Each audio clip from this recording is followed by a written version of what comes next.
February 28, 2026. The United States and Israel launch a joint military operation against Iran. Operation Epic Fury.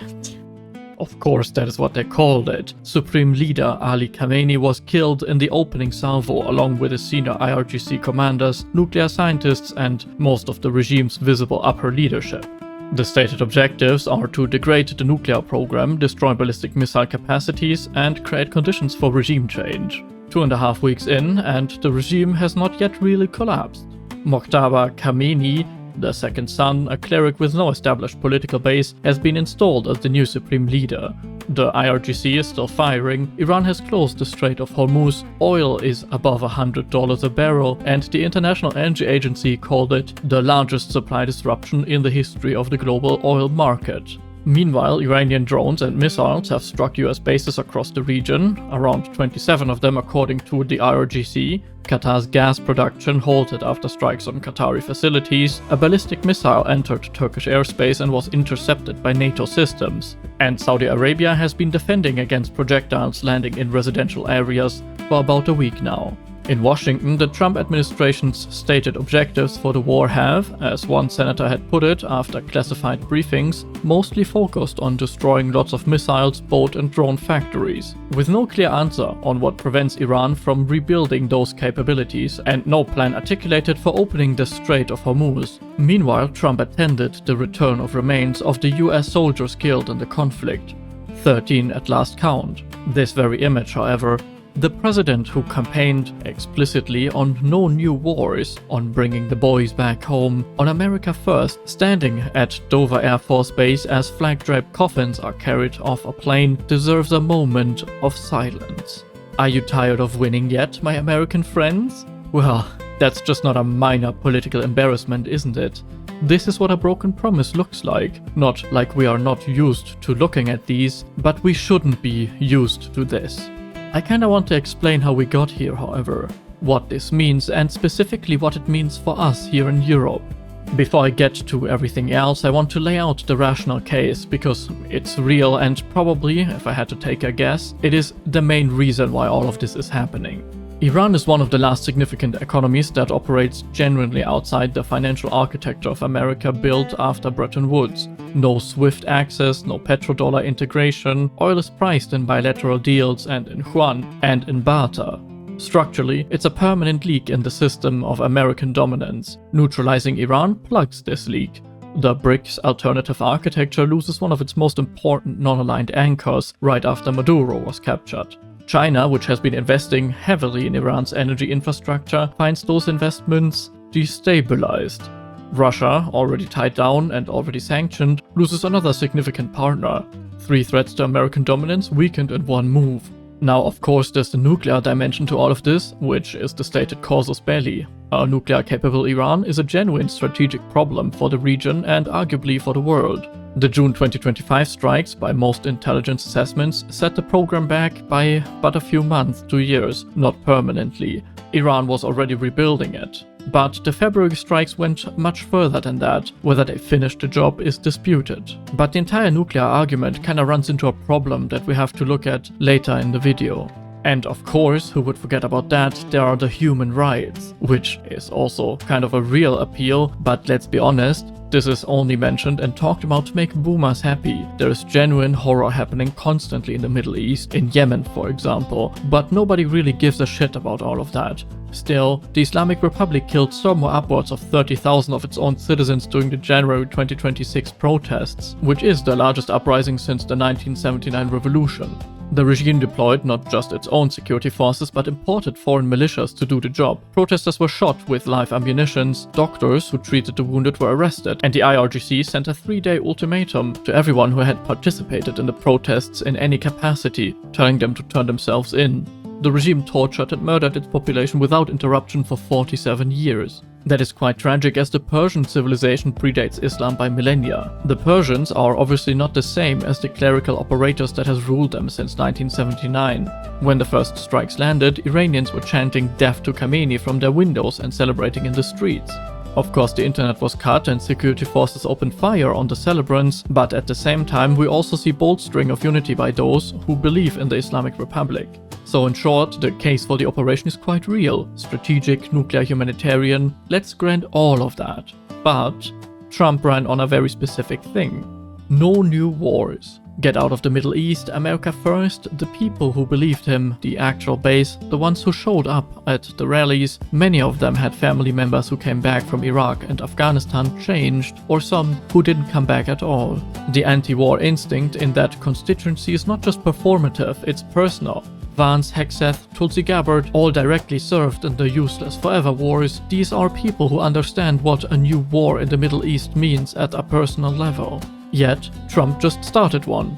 If you paid any attention to his surroundings, then it is kinda obvious.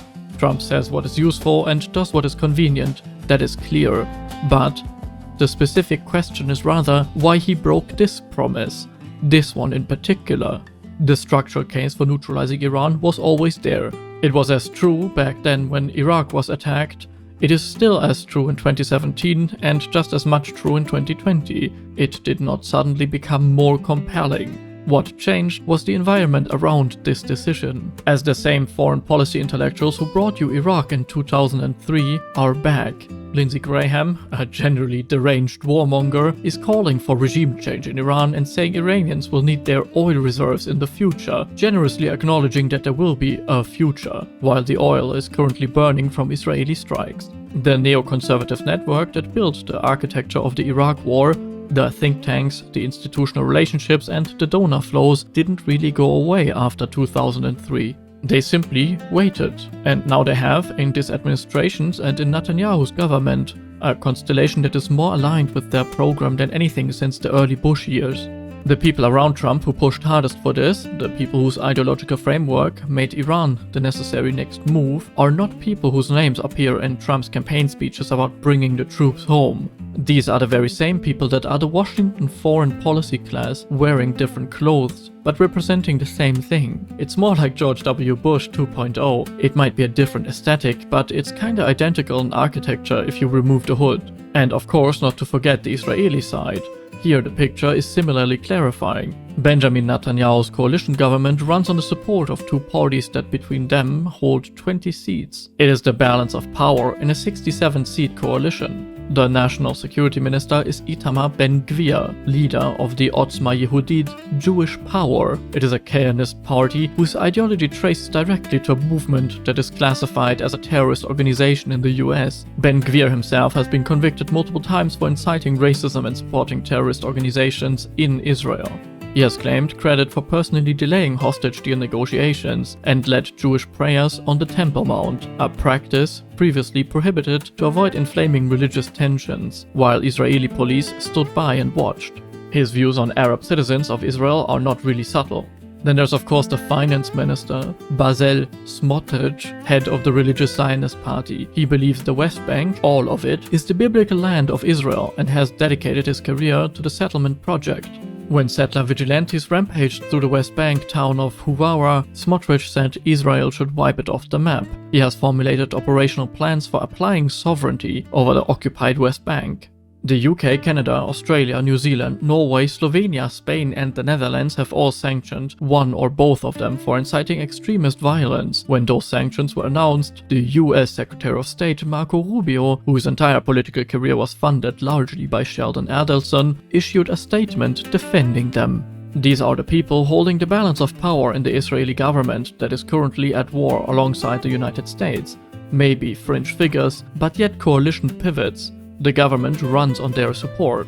If a European government were held together by ministers who talked about wiping off towns off the map and who had convictions for incitement, then the international response would be immediate and unequivocal. The double standard doesn't really need any elaboration, does it?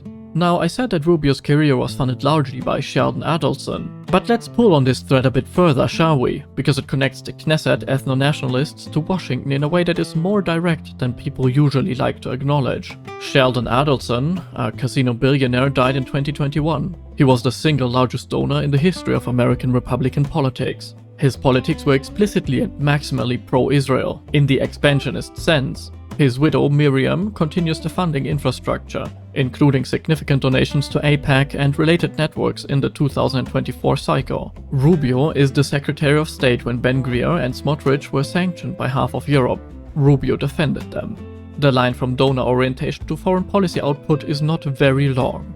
But the more interesting and less discussed connection is Jared Kushner. Kushner, Trump's son-in-law, the architect of the Abraham Accords, the primary Middle East policy brain across both Trump terms, comes from a family with a deep and documented relationship with Chabad Lubavitch. Netanyahu stayed at Kushner's family's home in New Jersey as a young diplomat. The Kushner family has donated over $3.5 million to Chabad-related causes. Jared personally donated $1 million to a Chabad center in the UAE in 2024. Ivanka formally converted to Orthodox Judaism. Trump's grandchildren are being raised in this very tradition. That shouldn't be a peripheral detail. The man who designed the Abraham Accords, the normalization framework that reshaped the region's alliance structure, and that this war is, in some sense, the next chapter of, has a direct ongoing financial and personal relationship with this network. So what is Chabad, and why does it matter geopolitically? Chabad Lubavitch is a Hasidic movement founded in the 18th century Belarus.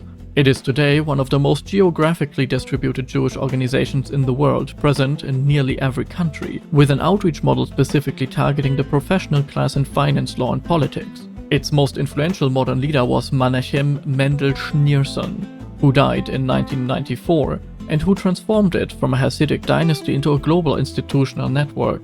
Schneerson promoted the Noahide laws, a 7-law Torah code, as the correct framework for non-Jewish civilization.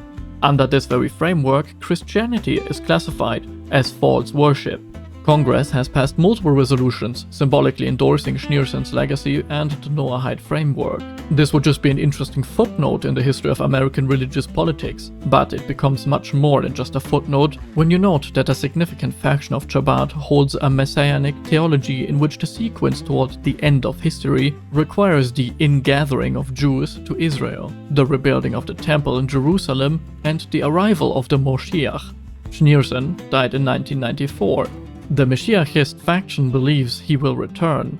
Several prominent Israeli political figures seem to be quite close to Mashiach's Chabad rabbis. The end times fantasy of these radicals is actualized by the Temple Institute. It is an organization that has already manufactured the temple menorah, the priestly garments and the architectural plans for the third temple, and had flown in 5 red heifers specifically bred to meet the requirements in preparation for the events outlined in their scripture. They had also distributed badges to military personnel, circulating in Israeli religious nationalist circles, showing a greater Israel map encompassing present-day Jordan, Lebanon, and parts of Syria and Iraq. Now, this is not explicitly state policy, but they present the direction of travel in the communities most tightly connected to this network, as I said, of Ben-Gvir and Smotrich. If a European coalition government's ideological base were circulating comparable imagery about a greater Germany, the international response would be immediate. Now, I want to be very precise about what I am and am not claiming here. I'm not claiming that there is a room somewhere with a plan on a whiteboard. I am not claiming that Kushner calls Chabad rabbis before drafting policy papers. The mechanism is much messier than that, and more durable, precisely because it is messier.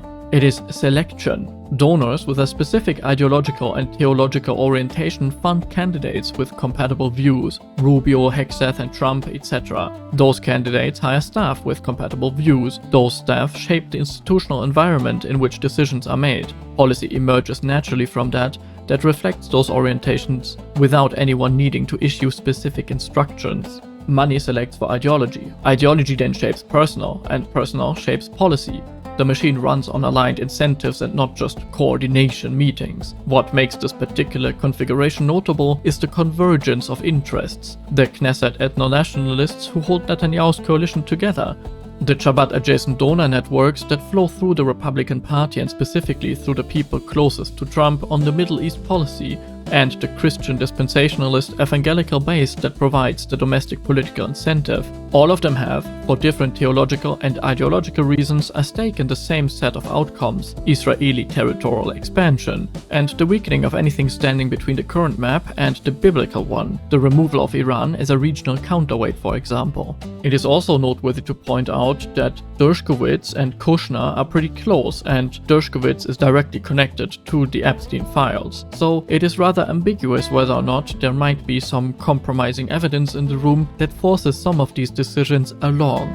I really don't have anything to confirm this, it's just wild speculation on my part, to be honest.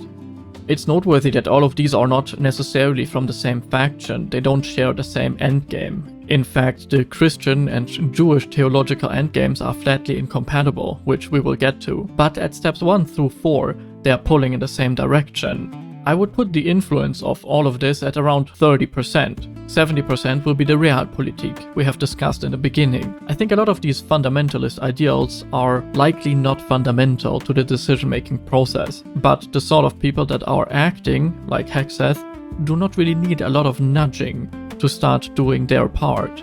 The end result, however, is a president who campaigned on no new wars, standing at Dover Air Force Base watching flag-draped coffins come off a plane. Now there's an argument that surfaces every time a destabilization campaign goes badly. The people don't want this regime. They are secular, they are in the streets. Surely a government willing to massacre more than 30,000 of its own citizens in January is in its final days. That might be right, but the timeline assumed by regime change optimists has repeatedly failed to materialize. The protests that began December 28th and ran through mid-January were the largest since 1979. Security forces killed somewhere between 30,000 people depending on who you believe. I would wager that the death toll is probably much higher than that. The protests were suppressed, the security forces remained loyal. By late January, the movement had effectively been crushed, weeks before any bombs fell. This is worth sitting with, because it tells us something about the nature of the machine. As a German, I can speak to this from a very specific historical angle, because my own history is generally instructive as an example of a fanatical regime functioning at the extreme end of what committed minorities can do. At peak, the NSDAP membership was around 8.5 million out of 80 million Germans, roughly 10%.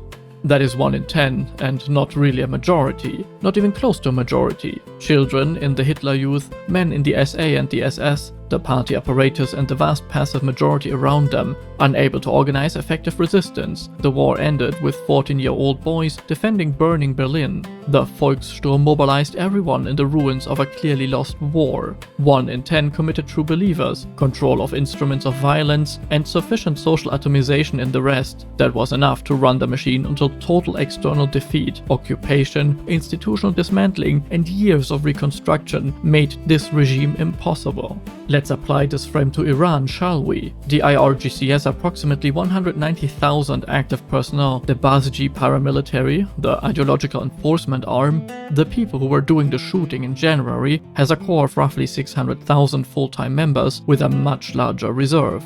They don't really need popular support. They need internal cohesion and the willingness to act. They demonstrated both comprehensively in January. The massacre of 30,000 people in a matter of weeks was not the act of a regime that is teetering on the edge. It is an act of an apparatus that is still fully functional and more than willing. Is the US currently pursuing total victory in Iran? No. It seeks to degrade the nuclear program, destroy missile capacity, and induce regime change. Washington explicitly does not want to occupy the country, dismantle the IRGC structure to its last cell, and rebuild institutions from the ground up, while remaining for a generation. Trump has described the operation as a short-term excursion. Real OGs might say a special military operation.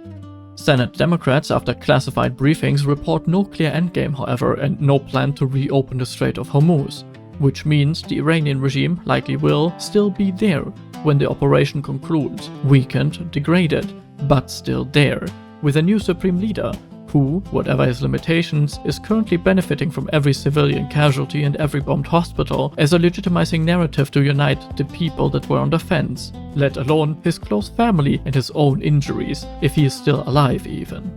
The stated primary objective, so preventing a nuclear Iran, deserves a specific analysis because it contains its own internal contradiction.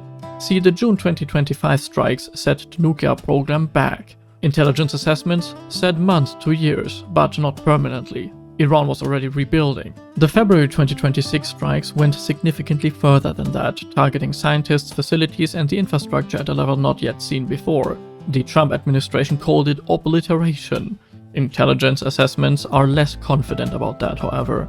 But there is a whole problem to this, because if the regime does not collapse, and it has not collapsed yet, then the surviving remnants of the regime now have the most powerful motivation in the world to actually acquire nuclear capability as fast as possible. The lesson that the Iranian regime will draw is the only rational and obvious one. It is that nuclear weapons are the only thing that protects you.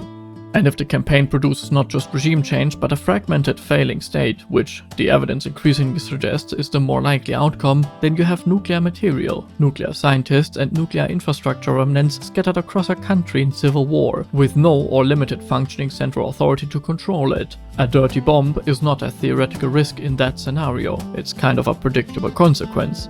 Now, there is a detail that I find very difficult to process at face value, and I want to put it onto the table plainly, but it's just speculation on my part, so take it with a grain of salt. See, the December 2025 protests began on the 28th. They were genuine, massive, and driven by real economic desperation. The real had lost 40% of its value since the 2025 strikes. Inflation was catastrophic, the economic system was functionally broken, and the protests grew through early January into the largest uprising since 1979. Trump publicly encouraged the protesters. On January 2nd, he wrote that if Iran violently kills peaceful protesters, the US will come to their rescue, and was locked and loaded. On January 13th, he told Iranians to keep going, help is on the way. And then the regime massacred them, and help did not come. Protesters were effectively suppressed by mid-January. The US backed down from immediate military threats, reportedly to avoid triggering a wider war. The military buildup continued, however, and on February 28th, 6 weeks after the protests were crushed, 6 weeks after the people who had been encouraged to rise up were shot in the streets, the bombs fell. It is a bit odd, isn't it? At minimum, the plan was not coordinated, the protests were not synchronized with the military operation in any functional way. Either US intelligence assessed that a genuine uprising was imminent and gambled incorrectly that the regime would collapse, or the protest encouragement was strategic messaging rather than genuine operational coordination. Either interpretation is kinda fucked. One suggests a serious intelligence failure, which wouldn't be too new, and the other one is considerably worse. It means that the protests served a narrative purpose regardless of their outcome, and that the operation was going to happen regardless. The January massacre may have specifically depleted the protest's movement's most determined participants. The people who were supposed to rise up when the bombs fell were already dead or in prison. If turning Iran into a failed state is indeed acceptable, then this whole timeline could mean that not supporting the Iranian protests with military strikes might have been part of the plan to deflate opposition. But again, that's just speculation on my part. Let me give you the texture of what this war looks like. On the first day, February 28th, a Tomahawk cruise missile hit an elementary school in the southern Iranian city of Minab, the Shajre Tajeb Primary School, a two-story building painted with pink flowers and green leaves. More than 170 people killed, most of them children. A preliminary US military investigation found that the school was formerly part of an IRGC naval base, which is kinda crazy to think about, but the wall separating them was built between 2013 and 2016. The target coordinates they were using seemed to be outdated. And of course, just a little side note here, the administration had previously cut 90% of the Defense Department teams responsible for reducing civilian casualties in military operations, which is, well, kind of indicative, I suppose. And of course, this is not to be ignored, the high casualty number is partially because of a super cool practice of double tapping. Basically, you blow up a place, then you wait for first responders or family members to come, and then you bomb it again. I don't really need to work out how disgusting this is, do I? Israel struck Tehran's oil infrastructure, the Agadeshi warehouse, the Tehran refinery, and the Shauhan depot. Massive fires, black skies over the city, Iran's deputy health minister warned of toxic smoke spreading across the capital, of acid rain polluting the soil, of lasting environmental damage. Children and the elderly told to stay indoors with windows shut. Israel said the oil facilities were used to fuel missile launchers. An official briefed on the matter told NPR the Trump administration was surprised by the extent of the damage. Israel has since agreed to a US request to stop targeting the oil infrastructure. More than 6,600 civilian units have been struck according to the Iranian Red Crescent, which we should take with a grain of salt. 29 clinical facilities damaged and 10 forced to close. The World Health Organization figures are lower, but trending upward. US forces have struck more than 5,000 targets since the operation began. 13 American soldiers are dead. Multiple US bases struck across the region. A US refueling aircraft crashed in western Iraq. 6 crew members died. Iran is firing at 27 US bases from Iraq to Saudi Arabia to Qatar to Kuwait. The Israeli military's chief of staff said the war will take a long time. 2 weeks, and I'm already tired of it, to be honest. Now, we need to address something here that a lot of mainstream outlets don't really want to touch on. See, the Military Religious Freedom Foundation received over 200 complaints from the US military personnel before and during this operation. One non-commissioned officer, filed on behalf of 15 soldiers about to deploy to Iran, reported that his commander told him that the campaign was all part of God's divine plan, and that President Trump has been anointed by Jesus Christ to light the fire in Iran and cause Armageddon and mark the return of Jesus to Earth. Alright, bro.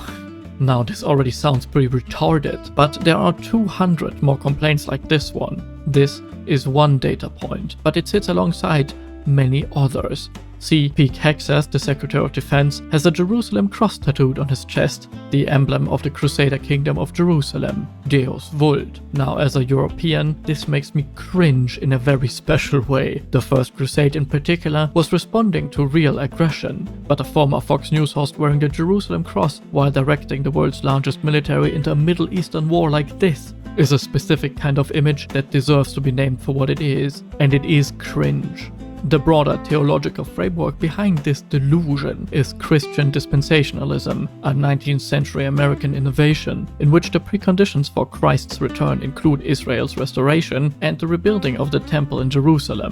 In this framework, there is a direct theological interest in Israeli territorial expansion and in the destabilization of anything blocking it. The Catholic Church, the Orthodox churches, and most Protestant denominations have no such doctrine. Pete Hegseth and those following this are by their own scripture heretics, but yet it still seems to be the operational theology of parts of the US evangelical and military complex that hold significant influence inside of the Republican Party.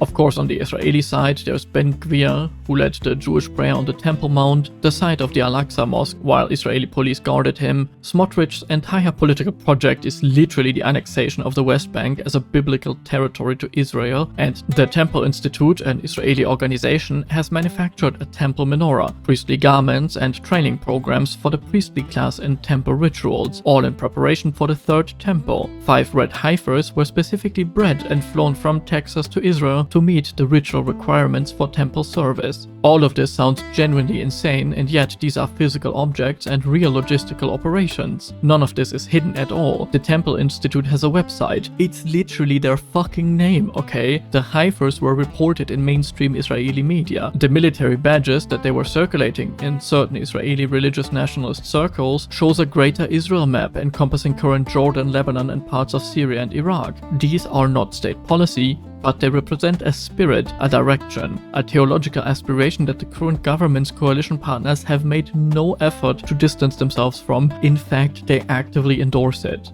I cannot stop making this comparison. Just imagine if European leaders or their coalition partners were circulating imagery of a greater Germany encompassing Austria and the Sudetenland and describing it as a spiritual aspiration. Apart from being correct and based as fuck, it would be immediately and universally condemned.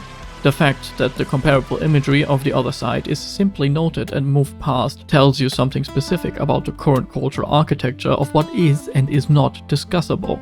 I wouldn't go as far as to say that there is a concrete plan to build Greater Israel, but it appears to be a direction held by people currently in government, and it deserves to be named and pointed out. All sides in this conflict incidentally have their own eschatological framework in which the current chaos is, in some way, welcome. For the Christian dispensationalists, the current events are on schedule. The Chabad Messianic currents are actively pursuing the preconditions for their apocalyptic vision, and Shia eschatology, so the Iranians, they postulate that the hidden imam returns during maximum chaos, and thus Khamenei's regional instability maxing is not irrational within its own theological framework. Chaos and conflict is literally necessary, which may be the most retarded coping mechanism ever made. Then there's of course Sunni apocalyptic currents, which we definitely shouldn't forget because those compose most of the terrorist attacks inside of the Western world. They have the Dabiq prophecy. It describes a final battle in the Syrian Levantine corridor. The Islamic State named their magazine after it. 4 active eschatological programs in the same geography with the same historical moment. Western governments have spent 20 years building institutional frameworks to analyze and counter Islamic radicalism. There is no equivalent framework for a Secretary of Defense with a crusader tattoo or for a coalition government whose balance of power holders want to rebuild the Third Temple and end the world. The asymmetry reflects specific decisions about what is and is not permissible to analyze. Iran has a population of 93 million people. It is not a monolithic country. It is a multi-ethnic state held together by the Islamic Republic, Persians at roughly 61%, then Azerbaijanis at 16%, Kurds at 10%. Then there is the Lurs, Arabs in Khuzestan sitting on a major oil reserve, and the Baloch in the southeast. The Kurdish opposition groups, long suppressed with historic relationships with both Washington and Tel Aviv, were calling for solidarity with the January protesters. Balochi militant groups announced mergers into a unified organization. The Wall Street Journal reported Trump was at one point open to arming Kurdish militias before supposedly pulling back from the idea. The fragmentation kit for a failed state is already there. You don't really need to build any new factions, and you only need to remove the lid. We have watched this before, not exactly like this, but similarly. Syria had a population of 22 million when its civil war began. A quarter fled the country, over 5 million people. The refugee movement reshaped European politics forever.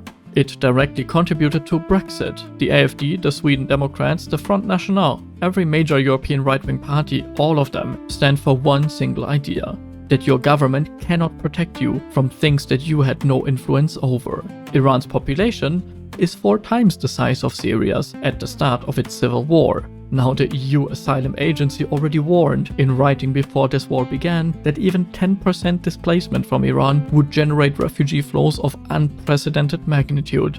God, I cannot fucking wait for that. Well, 10% of 93 million is 9 million people. If the displacement rate matches Syria's, you're looking at over 20 million. But of course, Iran also hosts 1.6 million Afghan refugees. A failing Iranian state spills those people too. Turkey, which absorbed the largest share of the Syrian wave, is not resourced for this. The Balkans are not resourced for this. The countries at the end of the pipeline are Germany, Sweden, France, Italy, Austria, and so on. Countries that have had enough of this shit since 10 years ago. But before the refugees, we get the energy bill. The Dutch TTF, which is Europe's gas benchmark, spiked over 60% in the days after the strikes.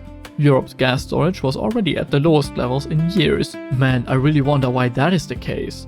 46 billion cubic meters in February versus 77 2 years earlier. Qatar's gas production, of course, which Europe had been increasingly relying on as an alternative to Russian supply, was halted by Iranian drone strikes on Qatari facilities. Well, at least it's summertime, guys. Goldman Sachs revised European growth forecasts downward. Naturally, of course, as Oxford Economics projects Eurozone inflation to rise by a further 0.5 percentage point in a baseline scenario. In a severe scenario, so an extended strait closure and oil at $130 per barrel, Europe will get shafted even harder. If all of this doesn't make you excited for the coming year, I don't know what does. Also note, of course, that Russia, already sanctioned and tied down, is now earning more from elevated oil revenues. The US has partially lifted sanctions on Russian oil exports in the same period. Europe's Ukraine support, Europe's energy dependency, and America's Iran war are not separate ledgers, of course. They are one bill sent to one address. The terrorism blowback from a destabilized Middle East has historically not landed in Texas. It landed in Madrid in 2004, in London in 2005, in Paris in 2015, in Brussels in 2016, in Berlin in 2016, in Manchester in 2017, and many more unnamed ones, ignoring the constant background radiation of knife attacks and hate crimes against the native population. We all know this pattern because we live it. A failed Iranian state with ARGC remnants, with dispersed weapons, and ideologically committed minorities who have nowhere to go produces exactly the conditions for another decade of just that. Now, there is a specific dysfunction in the European public life that this situation makes impossible to ignore. The consequences of this conflict, migration, energy, terrorism blowback, fall primarily on Europe. The decisions were made in Washington, shaped by ideological and donor ecosystems that are genuinely deranged and operate entirely outside European and likely American democratic accountability. Some of the theological and political frameworks most tightly connected to this operation are, to put it plainly, not neutral or warm toward European Christian civilization as a whole. The Noahide framework promoted by the deranged Schneerson and his Chabad radicals, has been symbolically endorsed by the US Congress, and it classifies Christianity as false worship. These are public documents, primary sources. None of this is inferred. And yet a significant part of the European conservative and new right media, all of you can fill in the national names for your equivalent, has been relaying the logic of this operation as a civilizational defense. The Islamists are a death cult. The Islamists are the threat. Europe must stand firm. This is a civilization against barbarism. Fuck off. Islamic terrorism is a real phenomenon with real European victims, but Shias are not the main culprits. Let's be real. But you know what these people will not advocate for? The same roughness for domestic problems. A ban on circumcision, halal meat, public prayers? No, all that is still okay, right? That's just Western civilization. We must defend that, partially by bombing terrorists, but also by bombing girls' schools and water sanitation facilities. Oh, but remigration and direct steps to move against parallel political systems with religious connotations, you all know which one I'm talking about, demanding these, they get you on a list. I cannot convey how much this disgusts me. The people making that argument are functionally cheering an operation that, if it produces a failed state, will send its refugee wave to Stockholm and Stuttgart rather than to Tel Aviv and Houston.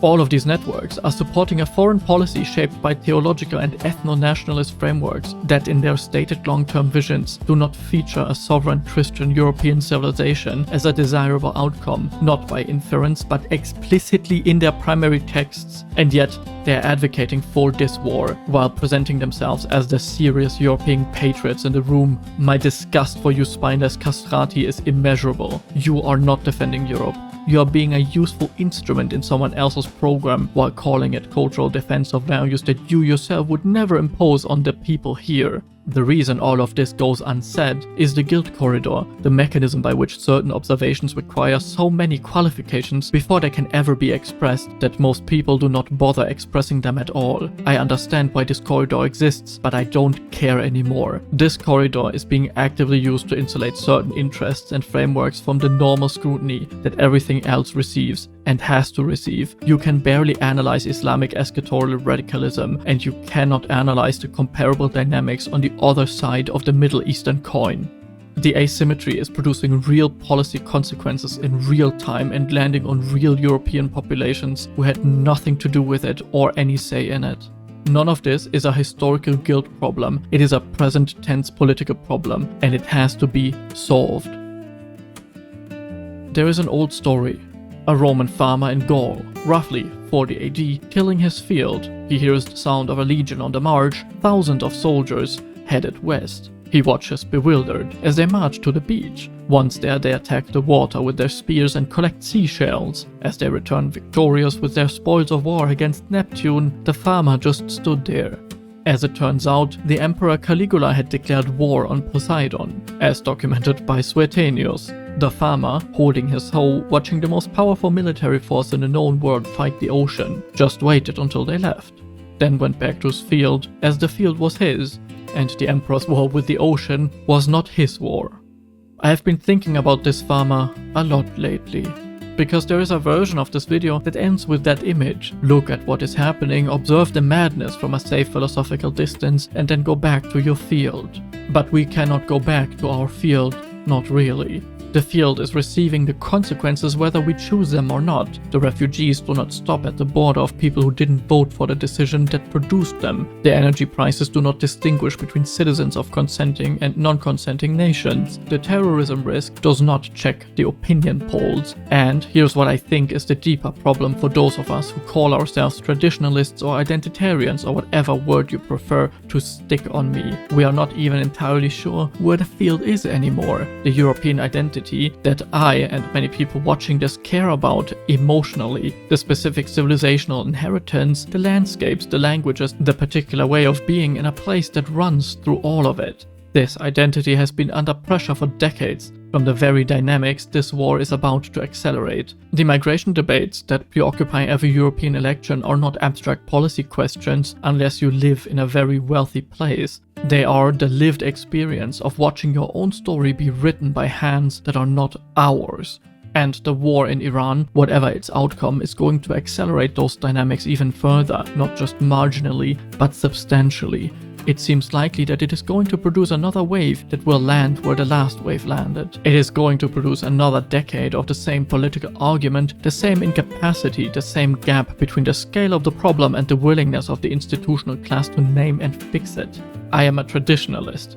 I believe Europe finding back its roots is not only desirable, but necessary. But here I am watching an operation run by people whose frameworks do not include a flourishing European civilization as a desired outcome, and yet it is cheered on by parts of the European conservative media who seem to have confused opposing one death cult with endorsing another. The farmer could go back to his field because his word was stable enough that his field would still be there tomorrow. Ours is not that stable. We do not have the luxury of watching and returning. We have the responsibility to understand what is happening, to name it clearly, to separate our interests from interests that are not ours, and to say without apology, without a performative crouch, without 14 disclaimers, that we value what we still defend, and what we are not prepared to absorb on behalf of decisions that were never ours to make. It is about time we begin writing history again, instead of just living in it. The heretics and the deranged alike, they can have their Armageddon. I cannot wait for their story to end. We have lived long enough in it.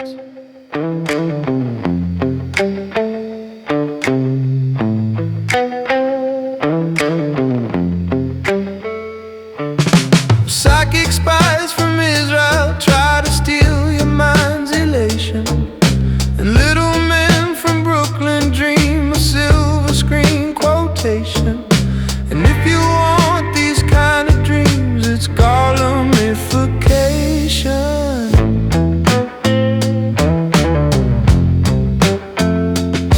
It's the end of the world and all of Western civilization. The sun may rise in the east, at least it's settled in a final location.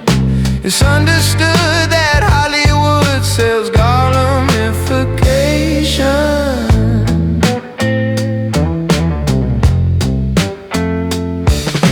Pay your non-profits very well to break the spell of noticing celebrity skin. Is this your chin, or is that war you're waging?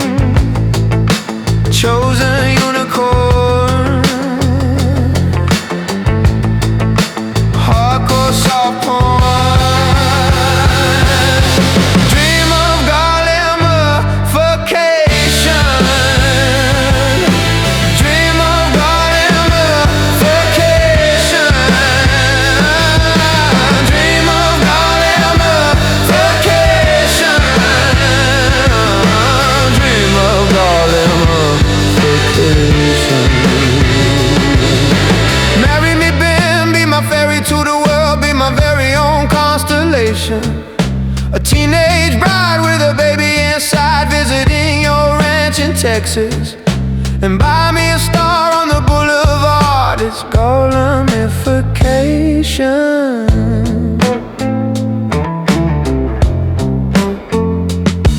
Dispensationalism may be the final frontier, but it's made in an Irish basement.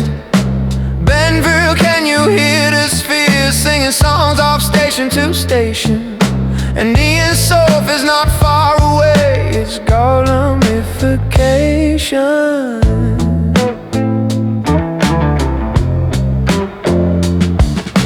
Born and raised by those who praise mass migration of the African population. Well, everybody's been there, and I don't mean on vacation.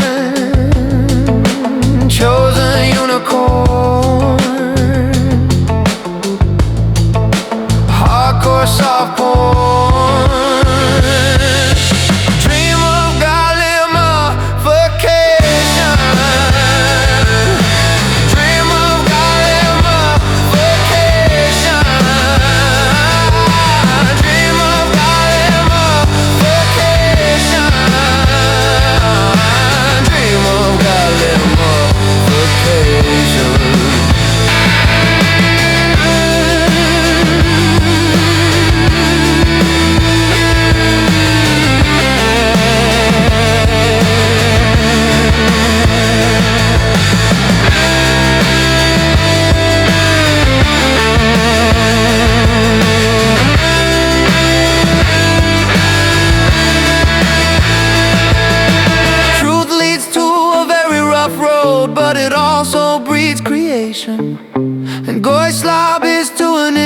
stomach, just another Monday. And protest waves couldn't save the world from Golemification. Pay your non-profits very well to break the spell of noticing. Sicker than the rest, there is no test, but this is what you're craving.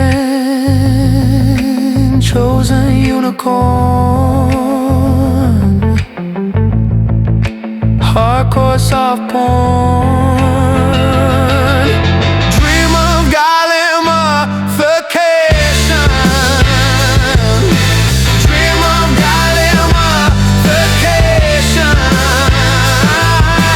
Dream of Golemification.